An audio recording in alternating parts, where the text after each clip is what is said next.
stock market investing is old and antiquated and stodgy. And so he wants to usher in this new era of exotic, futuristic investing. Now you got a new book that you're working on or is scheduled to come out. So you want to talk about that a little bit? This book is aimed directly at millennials and Gen Zers. Okay, so these are people anywhere from, what is that? Basically 20 through 45, something like that. Mhm. I don't have the exact ages down, but that segment. So basically, my kids, your kids, and then people maybe one generation above. So really, in all my research into these two generations, what I found is that compared to their Gen X and baby boomer forebears at the same age, they have less investment knowledge and they're less prepared from a retirement planning perspective than their forebears. And so I wanted to write a book that addressed directly these two generations. But I didn't want to do it in a business book, a boring old business book format. I wanted to write a financial parable because I think that if these younger generations are going to pick up a book, they're not going to pick it up unless they think they can finish it. So it's a pretty brief book. It's about 140 pages. It's a financial parable. It's about a kid who's a social media star named Caleb Calloway, and he's got millions of followers on YouTube, and he's basically into Bitcoin and NFT and moonshots and all these different types of exotic investment approaches. And he thinks that that's the future of investing. He thinks that stock market investing is old and antiquated and stodgy. And so he wants to usher in this new era of, exotic, futuristic investing.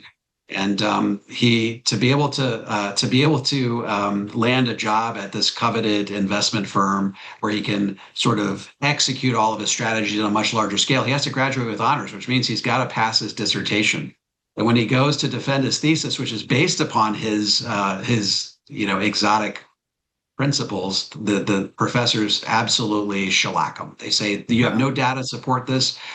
You've got 6 months worth of data. This is not going to replace you do not pass your defense. And so they say, we'll give you a week to recalibrate everything. And so he finds a janitor who warned him that this would happen. And the janitor introduces him to a group of everyday investors that by applying 7 basic principles to their lives over a long period of time, all became multimillionaires.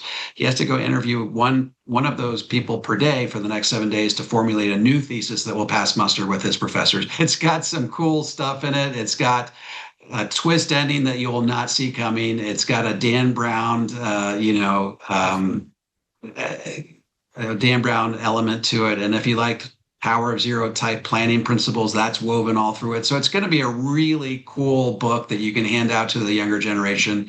And so I'm excited for that to come. It comes out not till May of 2026. That's how these big publishers work. They can get, they need like a year worth of, ramp up. So the book is done, but it's not going to publish till 2026. Well, I look forward to it. Well, one of the best parables is the richest man in Babylon, right? So that's one of my favorites. I remember reading that when I was a young guy. And did you ever hear of a book called The Algebra of Wealth? Scott Galloway. I've heard of Scott Galloway. I've not read that book. It might be an interesting read for you. I'm listening to, I'm in the middle of it right now. I'm listening to it. And after the first couple of chapters, I actually sent a copy to my daughter's boyfriend. Because he's in business school at Penn State, and it has a lot of great information about choosing a career and really how to set yourself up for success in that career and where your time should be devoted. And I thought it was really great. So it might be an interesting read for you if you listen to it on Audible. It's not too, it's a few hundred pages. It's not too bad. The Algebra of Wealth. The Algebra of Wealth. Yeah. Okay. Scott Good. Galloway. Yeah, it's a good book.